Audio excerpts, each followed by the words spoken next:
everyone to tonight's meeting of the Burlington City Council. Today is Tuesday, February 18th. I'd like to take a moment to ask everyone to please silence all electronic devices. For tonight's invocation, we call on Mayor Pro Tem Kathy Hikes.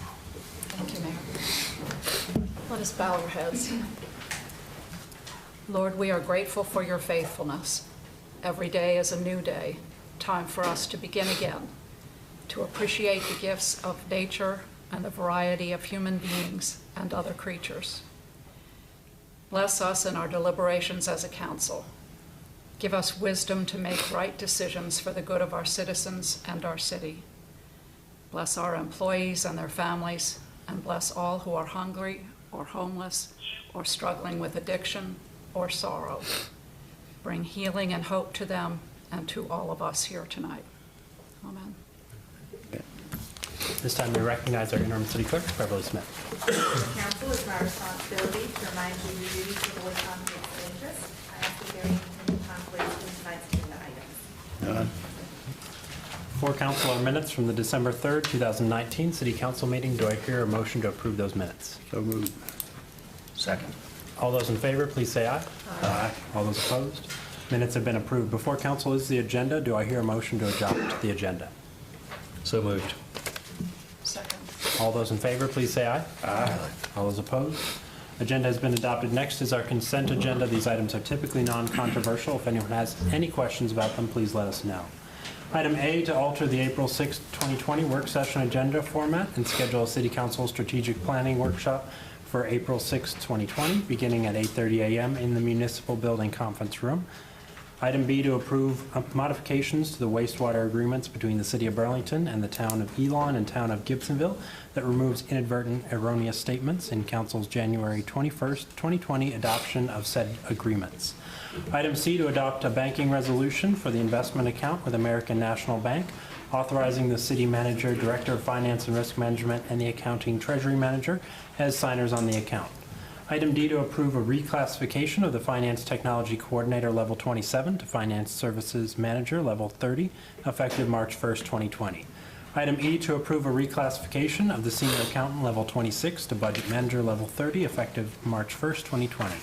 Item F, to approve a reclassification of a Senior Financial Analyst Level 26 to Controller Level 30, effective March 1st, 2020. Item G, to approve Budget Amendment 2020-23 for Recreation and Parks Department to use grant funds awarded by Impact Elements to install a new playground in the walking track area of North Park. Do I hear a motion to approve the foregoing consent agenda? Make a motion that we approve the consent agenda as listed. Second. All those in favor, please say aye. Aye. All those opposed? Motion is passed. The one agenda item this evening, a staff report regarding fiscal year 19 to 20 mid-year finance update. At this time, we'll recognize Peggy Reese, Director of Finance and Risk Management. Thank you, Mayor and Council, for the opportunity to appear before you tonight. We're going to briefly review our financial update. First, and I apologize, I know these numbers are small on the screen, but they will be posted on our website later on. Our revenues for the year, we'll start off with the property taxes. We've collected roughly 96% at this time, and that's not surprising because the fiduciary duty of banks who collect those monies from citizens through escrow, they have to submit and turn in those monies to us by the cutoff deadline to get the 0.5% discount on August 31. So we do get a majority there, and then penalties start accruing after January 5th of the year, and so we get another chunk from individuals who are paying the monies on their own at that time, so that's not surprising. The next one, sales tax, is a 2 months lag in trending, and back up one second. We are reporting as of January 31, and that's 7 months, and that's roughly 58.3%. And so you see we're at 42% for sales tax, but I can tell you, comparing this year to last year, we are seeing an increase in sales tax revenue. It's just a 2 months lag. We do not get June 30th numbers until August. Likewise, for the utility franchise tax, we get 4 quarterly payments, and those a couple of those come after the end of the year, and so we don't, I'm not worried about that either. And we usually get larger payments in our third and fourth quarters as opposed to the first 2 quarters. Does anybody have any questions about the revenues?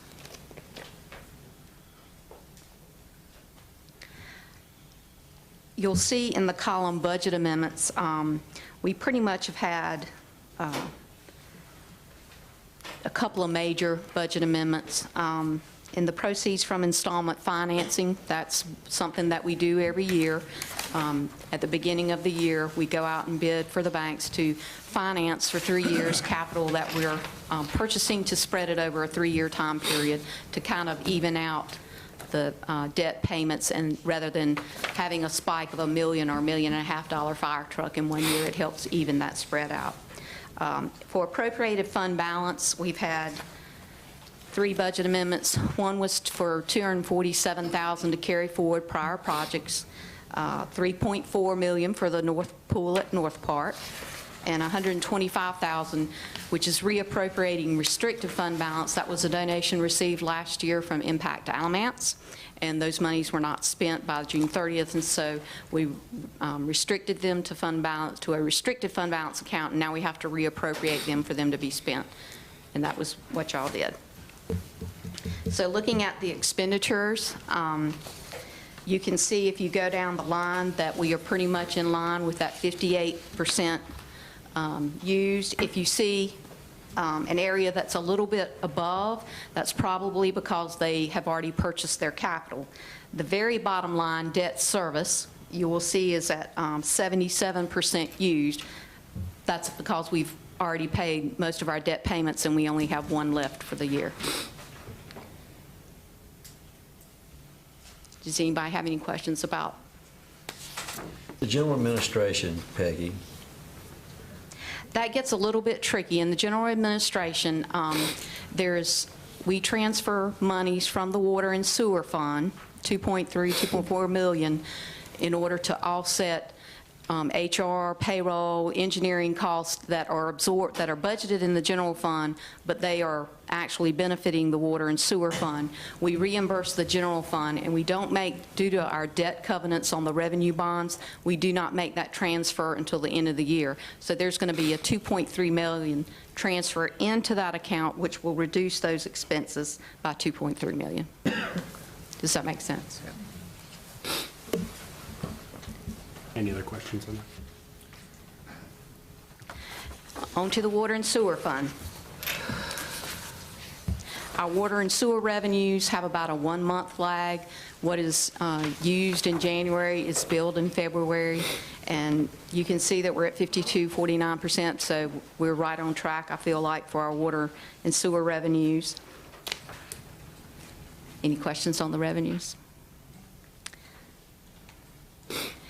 The water resource expenditures, just like the general fund, we've had a couple of budget amendments appropriating the prior year's carry forward and a couple of new items that were added, so only 483,000. Again, 58.3% is your guide, and I would say, you know, that if you see it higher than that, they've already gotten their capital items.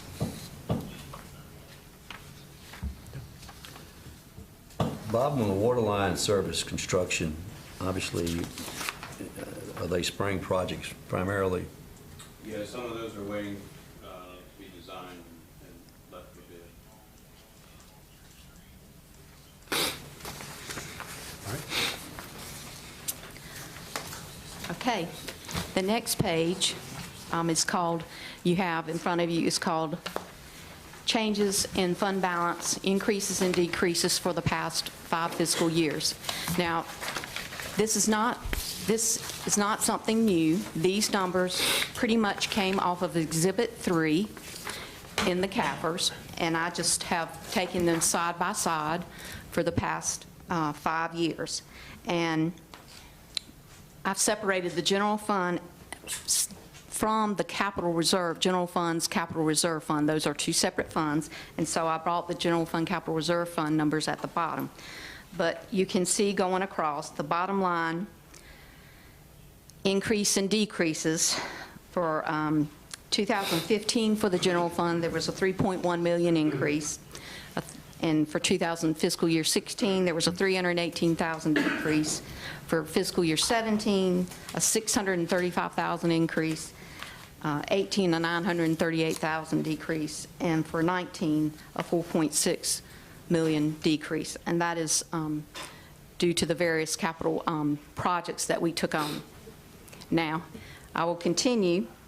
The capital reserve fund, if you go down a couple of lines, you'll see that we have used fund balance and used the capital reserve fund, and it's gone from $11.2 million to $4 million, but that has been on purpose for council action. And back to 15, that was primarily the fire station.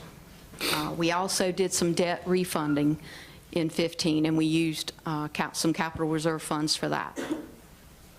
In 15 and 16, we had a Munis computer systems was $200,000, a fire station, we added $200,000 back to that, a splash pad, $470,000, Fairchild Stadium improvements, $230,000, police communications equipment, $100,000, recreation buildings, $100,000. In 16-17, we had major sidewalk projects, Graham, Hopedale, Mebane, Rockwood, O'Neill, Edgewood, Forestdale widening, Mebane Street and Beaumont, and we allocated $932,000 for that. We had animal shelter design fees, architectural fees of $480,000, sanitation truck of $82,000, North Park Phase 1, $990,000, and a fire truck, $1.4 million. Is anybody asleep yet? In 17-18, we used $2.6 million, and we had a $715,000 for a fire truck, $555,000 for quick hitter greenways, trails at Springwood Park, City Park, and Fairchild, Front Street Greenway. We purchased the American Legion building, $430,000. The Willowbrook Park Arboretum, we set aside $250,000 for that, and the animal shelter construction of $1 million. And in 18-19, we set aside $1.2 million for the carousel project, $200,000 for street sidewalks and intersection improvements, and another $100,000 for the Front Street bikeway. So these are all, I don't know if Hardin wants to add any more to that, but these are all projects that council consciously chose to do and to approve to make our city a better place. I don't have anything to add. Peggy, maybe, I think maybe a question that might be on folks' minds is what do we expect for FY 19-20? Well, We've got some things we know that are coming. we know that we approved $3.4 million or $3.5 million for the North Park pool. So I'm expecting to see a decrease in the general fund balance of $3.5 million for next year because of that allocation. Carousel House, do we think that'll come in this fiscal year, or is that next fiscal year? I'm not sure. Okay. I think we're tracking to bid in May. So we will have another number for Carousel House, but it sounds like that's probably FY 2021 impact. And so we can talk about that during our budget conversations in late spring this year. Sounds good. We anticipate that number, I think we talked about that in a previous council meeting, but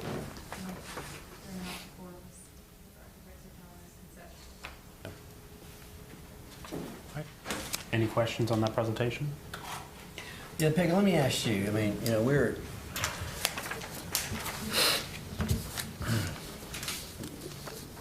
drop here in the last, and of course, a lot of it started in 15 when we did the fire station.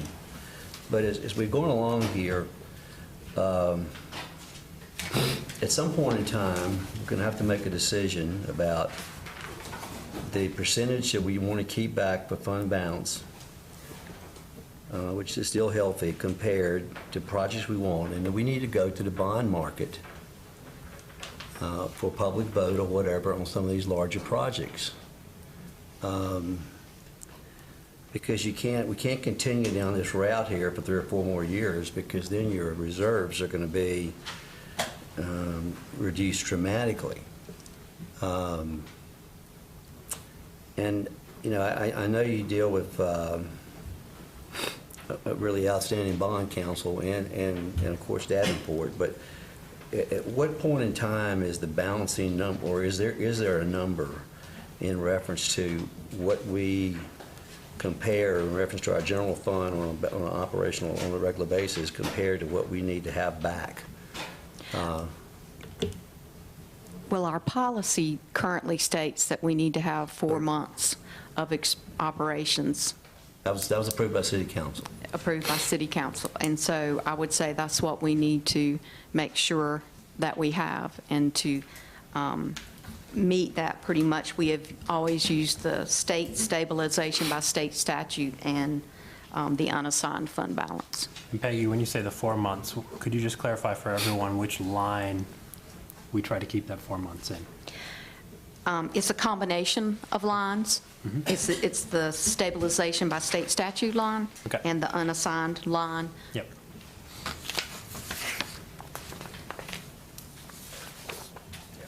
Well, Harold, to your point, 4 months as a minimum is exactly what it should be. That's a minimum. That's you're no longer safe to skate on that ice. You know, that's where it's at. And if you go back to really the fire station, we started looking at that many years before and trying to put some extra money back. That's right. Purposefully knowing that was coming. That's right. And I think that's what we were always very good at, is saying this is what we have on the horizon. Let's be sure we go back and we're setting some money aside for that, so that when it came, we really were not in a position where we needed to go borrow funds. We had funds set aside, which in all reality was the healthiest way to do it anyway. These projects that we've been talking about for the last few years have just come in waves, and it did not have a lot of preemptive planning to it so that we could really try to stabilize that. So we've really had to go into that fund balance a pretty significant amount, and it's been pretty perpetual. So I mean, it is at a point where we got to be thinking about the financial options of what we need to do so that we don't put ourselves in harm's way, because everything's fine today, but I'm going to tell you the gift that won't keep giving is on the revenue side is sales tax revenue. When you have a hiccup in the economy, that thing goes away like nobody's business. And you know, right now things are good, but that's just not a stable piece of revenue to depend on. So you're going to need more than that 4 months worth at the end of the day to offset some other things that we have out there. So I think that should be really a topic for the retreat piece, is that we really kind of look at our budgeting process and come to terms with really what we need to be looking at in the future, what we need to be planning on, and what we need to be talking about from a bond package or any financing options. And on top of that, with sales taxes, there's actually a committee now in the legislatures, this has been going on for some time, is this the recommitment of sales tax to different parts of the state, which certainly we will not win on. It's going to happen. We will not win on that. And I would imagine over the last decade that the increase percentage-wise of any revenue is the sales taxes far exceeds any other revenue on an annual basis in terms of percentage of increase, back to your point.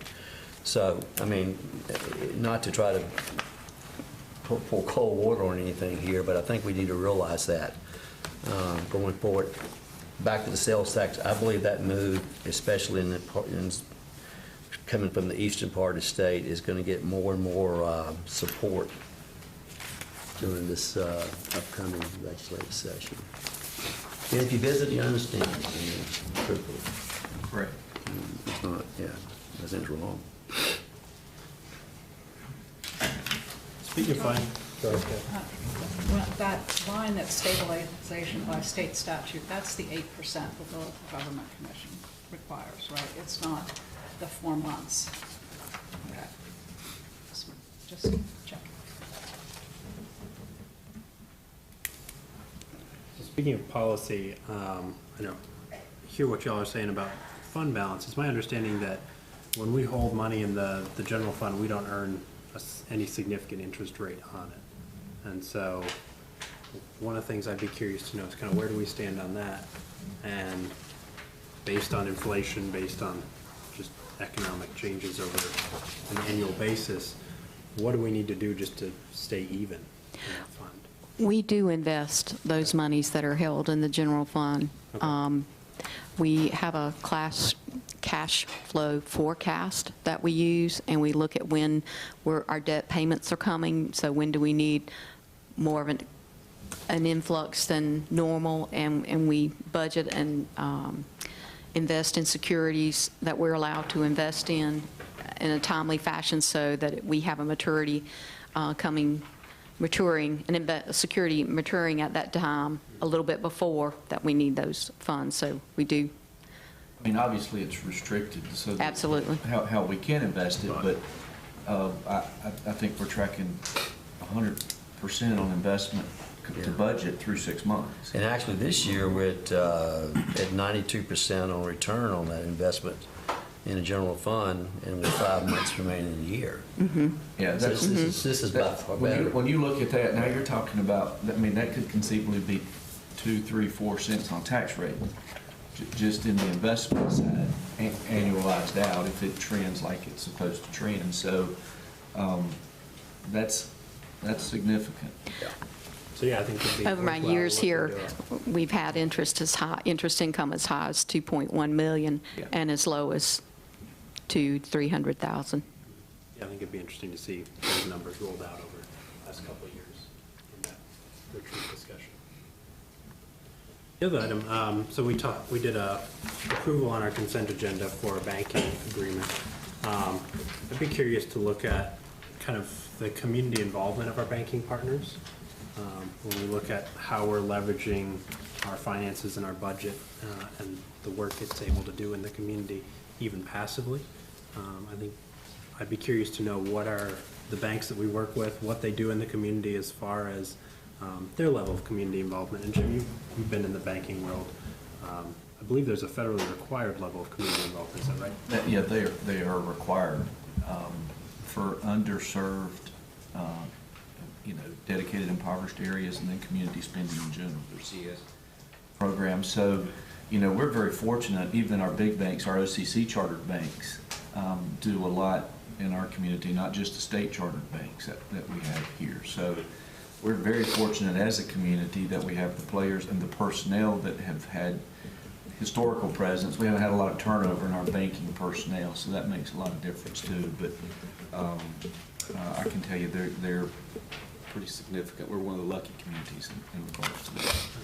And also, we have, when we have an investment or monies, they have to collateralize our money, being the government, either by the dedicated or pooling method. And so there are might be some smaller, brand-new community banks who are not eligible because they don't have the funds to collateralize our money. And that's, the LGC gives us a list of banks that are eligible. I think it'd still be interesting to get a kind of an annual report on their activities, as well as specific considerations. I know citizens ask about how do we support minority-owned banks, what are the banks doing to support minority-owned businesses, minority entrepreneurship development in the community. And those are traditionally things the city doesn't get involved with, but if the partners who are managing our finances are doing that, that'd be good to know. So if we could just include a report on those types of activities. Other questions regarding this staff report from council? Got it. Thank you, Pam. Thank you. Good job. That concludes our regular agenda this evening. Next is public comment. We have one public comment signed up for this evening. At this time, I'd like to recognize Barbara Enoch Day.